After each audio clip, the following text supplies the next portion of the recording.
आज सवाल सबसे बड़ा है मेरे साथियों। आपने देखा होगा कि चंद्रमा पर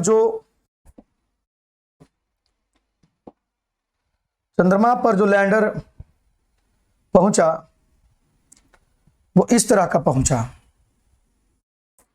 देखा होगा आपने फेसबुक में, व्हाट्सएप में। अब सवाल ये है मेरे प्यारे साथियों कि जब चंद्रमा पर इतना छोटा इसको पहुंचाना था और काम इसको से खाली लेना है, ये जो रोलर है ना, खाली इसको से काम लेना है और कोई से कोई काम नहीं लेना है, ठीक है ना। तो सवाल ये सबसे बड़ा उठता है मेरे साथियों कि इतनी बड़ी रॉकेट की आवश्यकता क्यों पड़ी। इतनी बड़ी रॉकेट की आवश्यकता क्यों पड़ी? अब बताइए, इतनी बड़ी रॉकेट की आवश्यकता क्यों पड़ी? इतनी बड़ी रॉकेट की आवश्यकता क्यों पड़ी? क्या काम है इसका? सवाल तो यह भी उठता है मेरे प्यारे साथियों कि 1972 के बाद, 1972 के बाद अभी तक कोई चांद पर कोई व्यक्ति कदम नहीं रखा है। क्या आप जानते हैं वह कौन से भारतीय व्यक्ति है जिन्होंने चांद पर कदम रखा है? पहले भारतीय व्यक्ति। क्या आप जानते हैं कि चंद्रमा पर सबसे अधिक पाई जाने वाली चीजें क्या हैं आज फिलहाल? क्या आप जानते हैं कि अमेरिका से पहले भी किसने चांद की कक्षाओं में अपना घूर्णन किया था? क्या आप जानते हैं कि 1969 ईस्वी में नासा ने मात्र 4 दिनों में ही अपने रॉकेट को चांद तक पहुंचा दिया था, लेकिन हमारे चंद्रयान 3 को पहुंचने में 40 दिन लग गए। 40 दिन लग गए मेरे साथियों। क्या आप जानते हैं नासा ने जिस रॉकेट को 4 दिन में भेजा था उसमें कितना खर्च आया था? इन सभी सवालों के जवाब आज हम लोग इस वीडियो में जानेंगे। तो बहुत बहुत स्वागत है हमारे इस YouTube चैनल मस्ती की बस्ती में।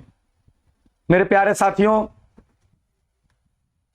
हमारे इस चैनल को सब्सक्राइब कर लीजिए और ऐसे इंटरेस्टिंग वीडियो, फनी वीडियोस और मजेदार वीडियोस के लिए आपका यह चैनल, मैं आपका स्वागत करता हूं अपने इस YouTube चैनल मस्ती की बस्ती में। तो आइए शुरू करते हैं अपने इस सफर को बिना कोई समय गवाए हुए। तो सबसे पहले हम बात करेंगे बाबू कि इन चीजों की शुरुआत कहां से और कैसे हुई, और बारी बारी से हम हर चीज की बात करेंगे। चलिए मैं इसको इधर रख लेता हूं, बात करूंगा। तो आइए देखते हैं। तो सबसे पहले बता दें बाबू कि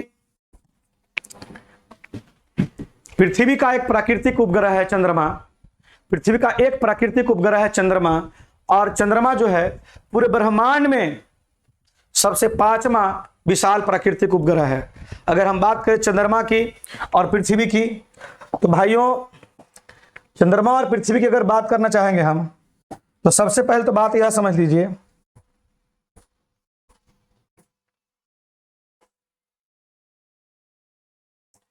ये देखिए हमारे पास अर्थ हो गया, ये हमारी पृथ्वी है और हमारा चंद्रमा भी यहीं कहीं पे होगा। चलिए मून ले लेते हैं, ये हमारा चंद्रमा है। बहुत बढ़िया पिक्चर है, बहुत सुंदर सी पिक्चर है, ठीक है। ये हमारी पृथ्वी है, ठीक है, यहाँ पृथ्वी हमारी है। चलिए अगर हम पृथ्वी और चंद्रमा के बारे में जानना चाहें मेरे छोटे भाई, बहुत से बच्चे सोच रहे हैं कि सर आप पृथ्वी को छोटा कर दें, चंद्रमा को बड़ा कर दें। चलो भाई चंद्रमा छोटा कर देते हैं, लेकिन सवाल है कितना छोटा? सवाल है मेरे साथी कितना छोटा ऐसे ही करते रहे हम। क्या आप जानते हैं कि पृथ्वी चंद्रमा से कितना छोटा है? क्या आप जानते हैं अगर हम पृथ्वी से चंद्रमा की दूरी मापें तो वो भाई साहब 3,84,000 किलोमीटर है। 3,84,000 किलोमीटर इसकी दूरी है। अगर हम इस पृथ्वी के व्यास को एक बांस कहें, एक हाथ कहें, एक बांस कह देते हैं पृथ्वी के इस व्यास को कि एक बांस इसका व्यास है, तो ऐसे ऐसे 30 गुना बाबू ऐसे ऐसे 30 गुना जो है पहुंचेंगे, तब चांद पर पहुंचेंगे। यानी चंद्रमा और पृथ्वी के बीच की जो दूरी है वो पृथ्वी के व्यास का 30 गुना है, और किलोमीटर में मापेंगे तो 3,84,000 किलोमीटर है। बाबू चंद्रमा जो है पृथ्वी के वजन का 1/81वां भाग है। चंद्रमा जो है पृथ्वी के वजन का 1/81वां भाग है, और चंद्रमा का व्यास जो है, चंद्रमा का जो व्यास है मेरे साथियों, वो पृथ्वी के व्यास का 1/4 भाग है। इस पर जो गुरुत्वाकर्षण होता है चंद्रमा पर, वो पृथ्वी का 1/6 होता है। अगर आप पृथ्वी पर वजन आपका 60 किलो है, तो यह मान के चलिए चंद्रमा पर लगभग आपका 10 किलो के आसपास रहेगा। चंद्रमा पर लगभग 10 किलो के आसपास रहेगा। जी हाँ, तो चंद्रमा बहुत ही यूनिक और सबसे नजदीक वाला अंतरिक्ष का जगह हम लोगों के लिए है। चंद्रमा पर लगभग 100 अलग अलग प्रयोग किए गए हैं, जिसमें से कुछ ही प्रयोग सफल हुए हैं।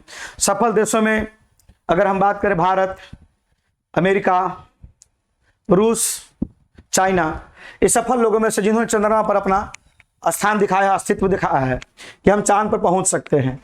अब बात करते हैं बाबू चंद्रमा के अस्तित्व के बारे में। तो भाई साहब आपको हम बताना चाहेंगे कि चंद्रमा पर जो है सबसे पहले अगर बात करें हम, सोवियत संघ ने, किसने बाबू? सोवियत संघ ने सबसे पहला प्रयास किया था लूना 2 से 1959 में जो क्रैश हो गया था, पहुंच नहीं पाया था, क्रैश हो गया था सोवियत संघ ने। और बाबू उसके बाद जो है 1967 में फिर से प्रयास किया लूना 7 से, और वह पहला सफल लैंडिंग चंद्रमा पर हुआ था लूना 7 का। उसके बाद जो है मेरे प्यारे साथियों, देखिए उस समय सोवियत संघ और अमेरिका अलग अलग हुआ करते थे, ठीक है ना। और अमेरिका को इस बात का चिढ़ आ गया, ठीक है, और अमेरिका ने नासा की स्थापना की। और स्थापना करने के बाद, स्थापना तो पहले से ही था, नासा स्थापना करने के बाद क्या किया इन्होंने, एक ऐसा भेजा ना बाबू अपोलो मिशन के तहत कि वो आदमी भेज दिया। सोवियत संघ को भेज रहा था, सोवियत संघ भेज रहा था अपना मशीन लैंडर, जैसे इंडिया ने भेजा है कि नहीं, भेज रहा था, रोबोट भेज रहा था कि जाओ चंद्रमा का फोटो खींच के लाओ, समझ गए ना। लेकिन नासा ने क्या किया, आदमी वाला रॉकेट भेज दिया, आदमी बैठा के भेज दिया। और सबसे पहले चंद्रमा पर, हमारे चंद्रमा पर लैंड करने वाले जो सबसे पहले, देखिए चंद्रमा की कितनी सुंदर तस्वीर है हमारे पास है, कितनी सुंदर तस्वीर हमारे पास है। चंद्रमा पर सबसे पहले लैंड करने वाले जो व्यक्ति थे, उनका नाम नील आर्मस्ट्रॉन्ग था। 21 जुलाई 1969 को सबसे पहले नील आर्मस्ट्रॉन्ग ने वहां पे अपना कदम रखा था, 21 जुलाई को।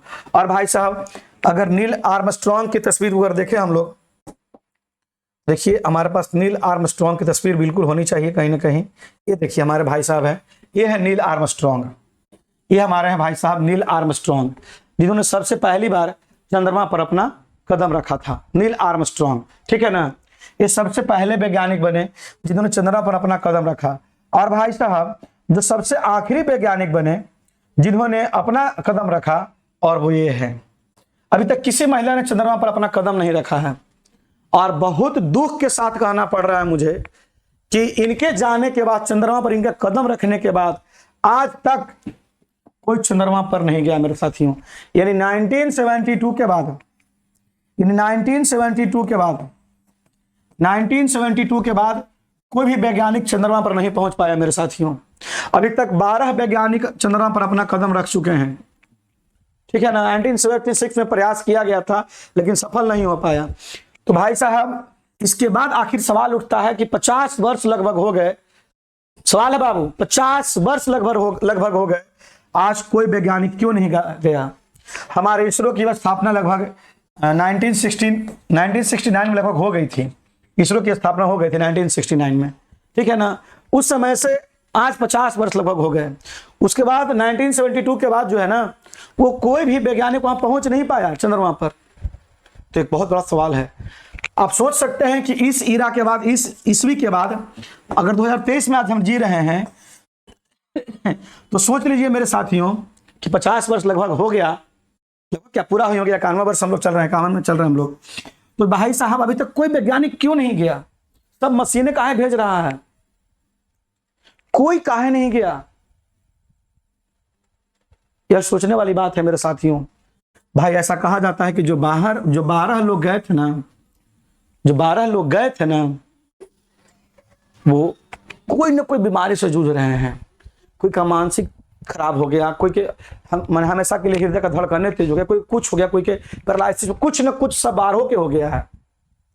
और यही कारण है कि कोई भी व्यक्ति रिस्क नहीं लेना चाह रहा है। लेकिन 2024 में नासा ने एक महिला को तैयार कर रखा है और वो पहली महिला होंगी क्रिस्टीना कोच। ये पहली महिला होंगी क्रिस्टीना कोच जो नासा के थ्रू वो जाएंगी कहां, चांद पर, और अपना कदम रखेंगी या नहीं रखेंगी, एक बहुत बड़ा सवाल है। नासा पर एक कदम रख पाएंगे या नहीं रख पाएंगे, एक बहुत बड़ा सवाल है मेरे साथियों। हो सकता है कि चांद के ऑर्बिट में घूम के चांद के चारों ओर चक्कर लगाकर उसके अध्ययन करके लौट आए, लेकिन कहा जा रहा है कि नासा जो है इसे तैयार कर रही है कि पहला अंतरिक्ष यात्री होगी महिला जो पहुंचेगी कहां, चांद पर, अपना कदम रखने के लिए तैयार है। अब रख पाते कि इसमें कितनी सफलता मिलती, इसका नाम है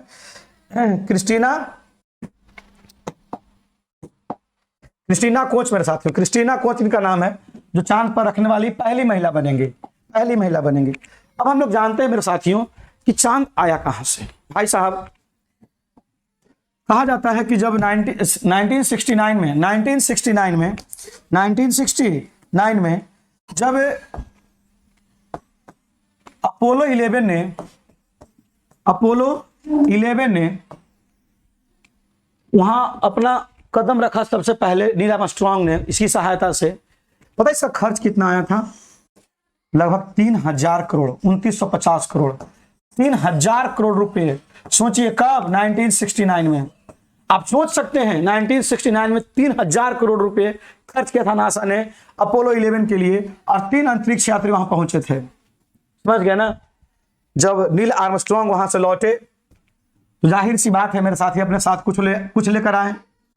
भाई साहब, कुछ न्यूज चैनल या कुछ अखबार ये बताते हैं कि 22 केजी, कुछ बताते हैं कि 220 केजी, कुछ तो ये भी कहते हैं कि 380 केजी तक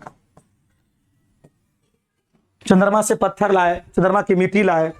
समझ गए ना? और जरूर लाए, और उन पत्थरों का अध्ययन करके, इन पत्थरों का, चंद्रमा के पत्थरों का अध्ययन करके यह पता लगाया गया मेरे साथियों कि मंगल ग्रह से कुछ निकल के, कुछ धातु या कुछ पत्थर निकल के, कुछ भी निकल के पृथ्वी से टकराया था, और टकराने के बाद वह टूटा और वह क्या बना? चंद्रमा बना।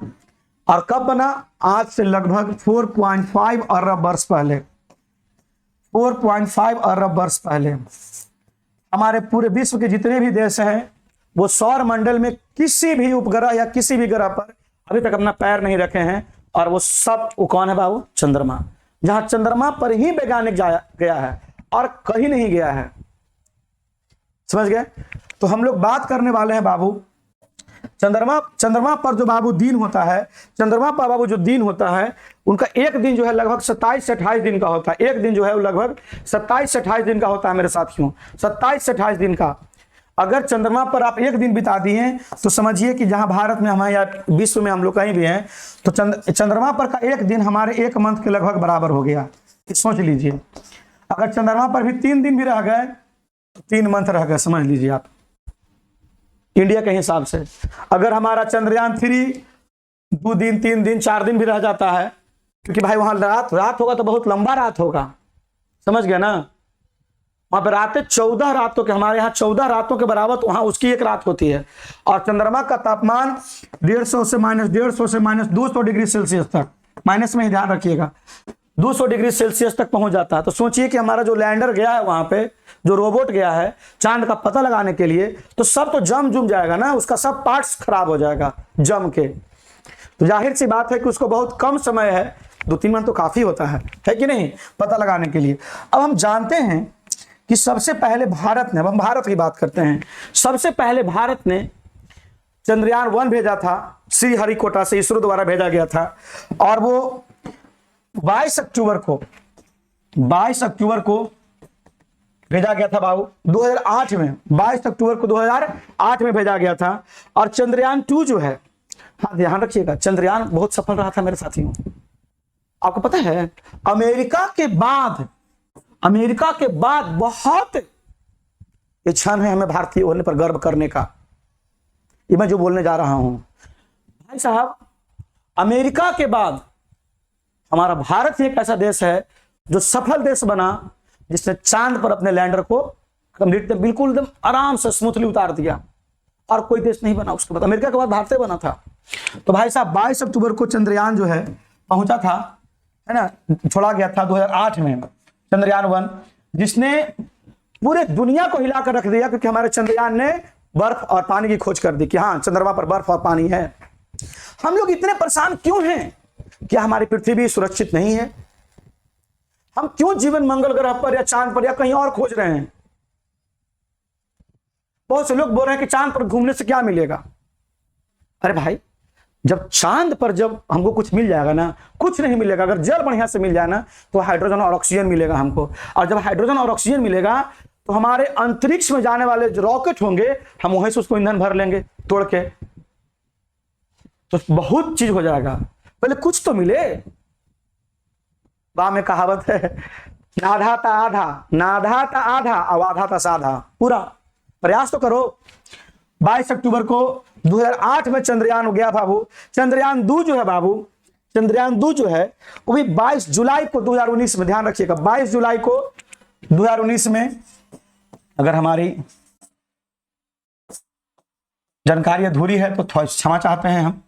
22 जुलाई 2019 को हमारा चंद्रयान 2 गया था। लोग यह कहते रहे कि हमारा चंद्रयान जो है वो फेलियर हो गया। हमारा चंद्रयान क्या हो गया? फेलियर हो गया।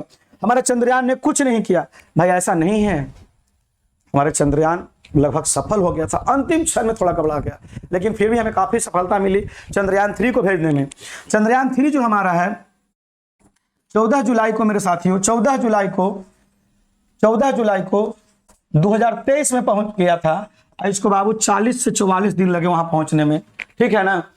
कहां? चंद्रमा पर लैंड करने में। और इसका जो खर्च था मेरे साथियों मात्र 615 करोड़ था। सोचिए, मात्र 615 करोड़। इतने कम खर्च में हम भारतीयों ने चंद्रमा तक पहुंचा दिया।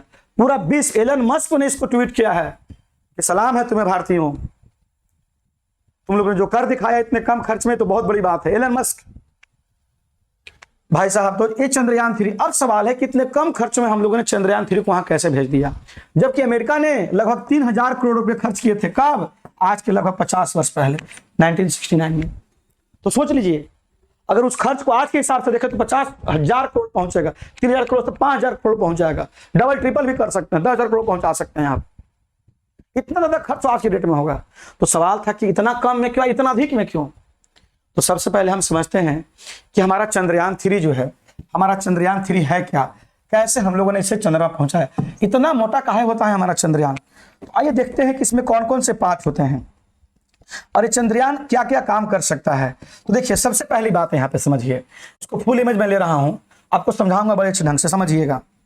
देखिए, सबसे पहले तो बात आप समझ लीजिए कि जो ऊपर वाला पार्ट देख रहा है ना, एकरे में हमारा मेन पॉइंट है, जिसको चंद्रमा पर हमको उतारना होता है। समझ गए ना? बाकी से मुझे कोई मतलब नहीं है। ये सब कोची है, ये सब गाड़ी है। आई मेन सवारी एक नाम रखल है बीचवा में। समझ गए? अब होता क्या है, देखिए, ये जो हमारा चंद्रयान 3 है बाबू, ये जो चंद्रयान 3 है मेरे साथियों, यह जो है लगभग 642 टन है बाबू। कितना?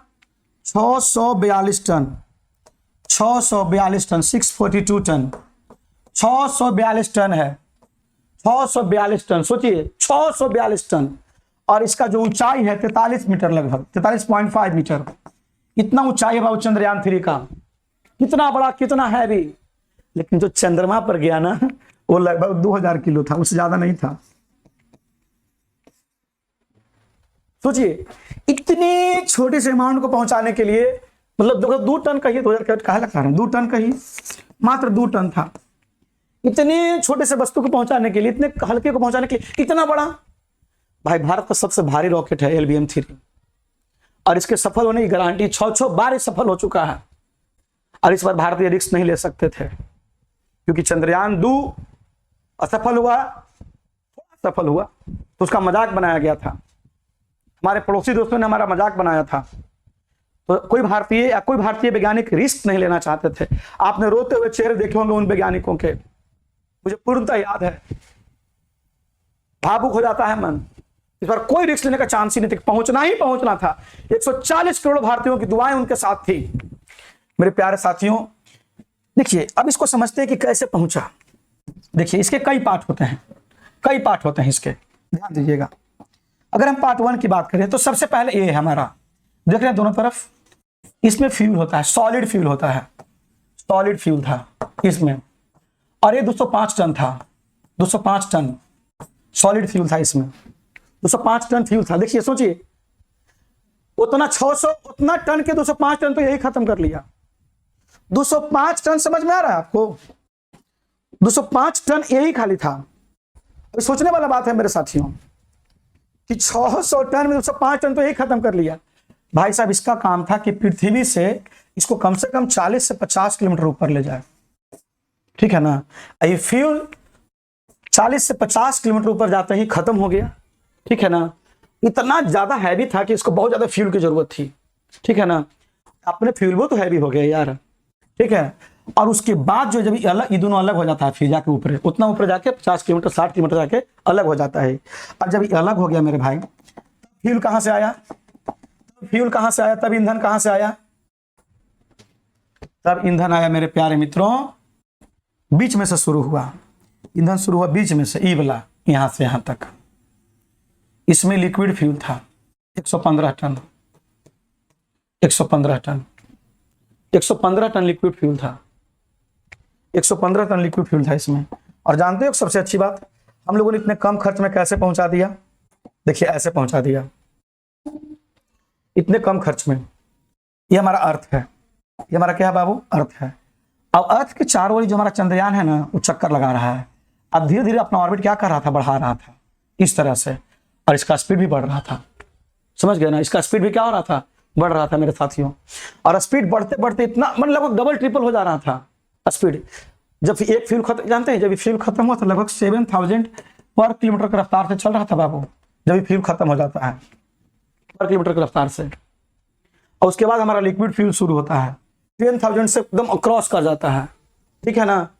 अभी भी जाके एकदम अलग हो जाता है, कम से कम 70 से 80 किलोमीटर पर। ऐसे तो 60 ही किलोमीटर कहा जाता है, लेकिन अलग होते होते 70 किलोमीटर 80 किलोमीटर पहुंच जाता है, ठीक है ना। तो ये भी यहां से अलग हो गया। तो सोचिए इतना तो खत्म हो गया, अब बचा इतने ना। इतना में रहता है बाबू गैस वाला फ्यूल, जैसे इसमें लिक्विड रहता है, लिक्विड हाइड्रोजन और लिक्विड ऑक्सीजन, ये दो फ्यूल थे, लिक्विड हाइड्रोजन और लिक्विड ऑक्सीजन।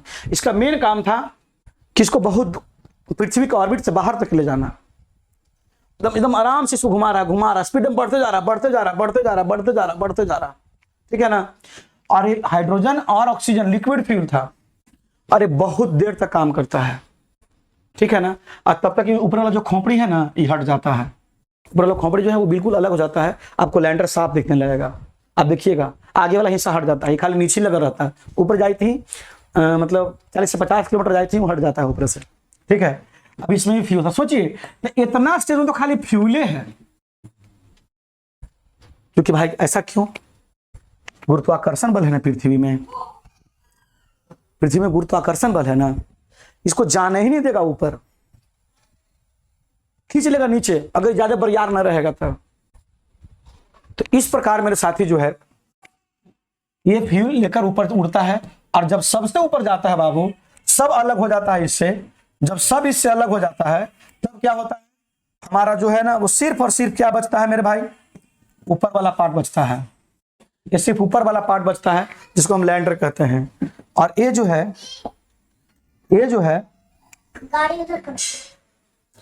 है बाबू क्या करता है?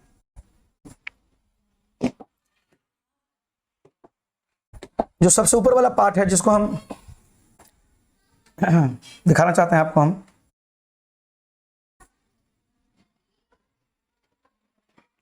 ये देखिए, ये जो है पूरा चलते रहता है। इसमें सोलर प्लेट लगा हुआ रहता है, ठीक है ना। अब इसको ईंधन की जरूरत नहीं है, सूर्य के प्रकाश की गर्मी से चलते रहता, घूम रहा है, घूमते घूमते चंद्रमा के ऑर्बिट में चला जाता है। यही कारण है कि हमने बहुत कम खर्चे में, थोड़ा सा समय लगा लेकिन कम खर्चे में चंद्रमा और पृथ्वी के ऑर्बिट का प्रयोग करते हुए धीरे धीरे अपना पहुंच गया। लेकिन नासा ने क्या किया था? नासा के पास जो रॉकेट था उसमें आदमी बैठा हुआ था। अब 40-45 दिन को उसको फूड चाहिए, भोजन चाहिए कि नहीं चाहिए? उसको जल्दी भेजना मजबूरी था, 4 दिन में पहुंचा दिया। और हमारे पास तो कोई व्यक्ति था नहीं, आराम से हम पहुंच रहे थे, और आराम से हम लोग पहुंचे भी, है कि नहीं। और जब चंद्रमा यहाँ पे लैंडर यहाँ पे लैंड करता है तो इसमें से इसका द्वार खुलता है और एक छोटा सा इसमें देखिए लैंडर है ना, जो रॉकेट है लैंडर तो वो है, ये रॉकेट है यहाँ पे निकलता है, ठीक है ना। और ये इसका जो मेन मुद्दा था चंद्रयान 3, लोग बोल रहे हैं कि इसको क्यों भेजा गया, पता ही नहीं किसी को क्यों भेजा गया। इसका मेन मुद्दा ये है कि दुनिया को सबसे पहले ये दिखाना कि चंद्रमा पर सॉफ्ट लैंडिंग किया जा सकता है। मेन मुद्दा ये है कि चंद्रयान 2 का मजाक उड़ाने वालों के लिए मुंह पर तमाचा है कि इतना जल्दी किसी देश ने अपना रॉकेट पुनः नहीं भेजा है। सबसे बड़ी बात यह है मेरे साथियों, इसका मुद्दा है कि यहाँ पे मिनरल्स खोजा जाए। क्या चंद्रमा पर और कुछ है?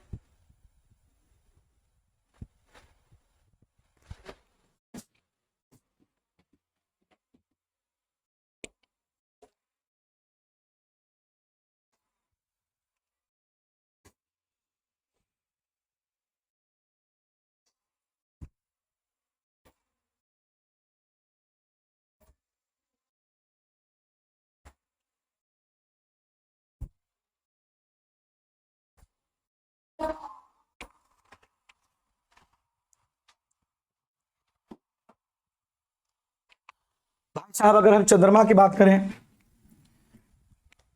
तो देखा आपने इतने छोटे से वस्तु के लिए कितना हमको मेहनत करना पड़ा। अगर हम चंद्रमा की बात करें, सूर्य की बात करें, भाई जब कभी जो मून है, मून का बहुत अलग अलग पिक मैं आपको दिखाना चाहता हूं। वो लोग जो हमेशा बोलते रहते हैं कि मेरी महबूबा का जो, देखिए मेरा चेहरा देख रहे हैं कितना आ गया काला काला, इसको बोलते हैं रिफ्लेक्शन ऑफ लाइट, है ना, लाइट की रिफ्लेक्शन। देखिए अलग अलग हमारे पास चांद है और वो लोग जो बोलते हैं ना कि हमारी महबूबा का चेहरा चांद से कम नहीं है। अगर तुम्हारी महबूबा ऐसी है, ओहो इतनी काली है, कैसे तुम अपनी महबूबा के बारे में बोल रहे हो कि हमारी महबूबा चांद से कम नहीं है। देखिए अलग अलग हमारे पास चंद्रमा के पीक है मेरे साथियों, देख रहे हैं कितने अलग अलग पीक हैं। और चांद पर इतने जो गड्ढे दिख रहे हैं आपको, वो कोई ना कोई जाके पिंड इससे क्या हुआ, टकराया है, और टकराने के बाद इसमें गड्ढे उत्पन्न हुए हैं, ठीक है ना। टकराने के बाद इसमें क्या है, चांद में दाग आया है। तो यहां से हम लोग को चंद्रमा कितना सुंदर दिखता है, नहीं दिखता है, कितना सुंदर चंद्रमा दिखता है। सबसे सुंदर पिक कौन सा लग रहा है आपको, जरा बताएंगे आप मुझे। चंद्रमा का सबसे सुंदर पिक, ये दो पिक तो मुझे बहुत प्यारे लग रहे हैं। देखिए चंद्रमा का एक पिक ये है, क्या मस्त पिक्चर है चंद्रमा का, नहीं लग रहा है प्यार हो जा रहा है चंद्रमा से। अगर ऐसी तुम्हारी महबूबा है तो मुझे भी प्यार हो जाएगा यार, क्या बात है, नहीं क्या मस्त पिक है, दोनों एक दूसरे से एकदम बिल्कुल ओहो मस्त है यार, नहीं सही में चेहरा चंद्रमा जैसा होना चाहिए, क्या बात है। तो ये जो चंद्रमा आप देख रहे हैं मेरे साथियों, जो चांद आप देख रहे हैं, ठीक है ना, यह पृथ्वी का चक्कर लगाता है और एक बार चक्कर जो है पृथ्वी का 27 दिन 6 घंटे में लगा लेता है। 27 दिन 6 घंटे में लगा लेता है मेरे साथियों, एक चक्कर लगाने में 27 दिन 6 घंटे लग जाते हैं चंद्रमा को, ठीक है ना। और अगर हम बात करें बाबू इसके अपने अक्ष पर घूमने की, तो 27.3 दिन में अपने अक्ष पर चंद्रमा क्या करता है, अपना घूर्णन कंप्लीट कर लेता है मेरे भाइयों। अगर हम बात करें सूर्य ग्रहण की, तो होता क्या है, जरा ध्यान रखिएगा कि जो सूर्य है मेरे साथियों, जो सूर्य है सन कहाँ है, SUN, देखिए ये जो सूर्य है मेरे प्यारे साथियों, देखिए ये सूर्य है और ये चंद्रमा है। भाग मत जाना भाई, डर लगता है यार, पता है कभी कभी चंद्रमा इसके बीच में आ जाता है, इसके बीच में आ गया, सूर्य के प्रकाश को पृथ्वी पर आने से रोक देता है, ठीक है ना। इसको हम लोग सूर्य ग्रहण कहते हैं। क्या कहते हैं, सूर्य ग्रहण। सूर्य पर चंद्रमा ग्रहण लगा देता है, इसको हम सूर्य ग्रहण कहते हैं। बड़ा सिंपल सा लॉजिक है, ध्यान रखिएगा। चंद्रमा घूमते घूमते घूमते घूमते बीच में ऐसे घूम रहा घूमते घूमते घूमते घूमते घूमते एक बीच में आ गया, ला अब सूर्य लोक में नहीं करेगा हमने के, उसको बोलते हैं सूर्य ग्रहण हो जाता है ना। तो एक कुछ चंद्रमा के बारे में आपको मैंने परफेक्ट फैक्ट बताए। ये जानकारी है किताबों से, नेट से इकट्ठा की गई है। अगर कुछ गलतियां हो तो उसके लिए क्षमा चाहते हैं, उसमें सुधार कर सकते हैं आप। ऐसे ही वीडियो जानने के लिए, ऐसे ही जानकारी इकट्ठे करने के लिए, मौज करने के लिए, मस्ती करने के लिए हमारे इस मस्ती भरे चैनल को सब्सक्राइब कर दीजिए, है ना। अगर आपको अच्छा लगा तो शेयर भी करें, अपने साथियों को बताएं चंद्रमा के बारे में, चांद के बारे में, चंद्रयान 3 के बारे में, है ना। तो एक बार सब्सक्राइब जरूर कर दीजिए हमारे इस मस्ती की बस्ती को, है ना। जय हिंद मेरे प्यारे साथियों, गुड लक।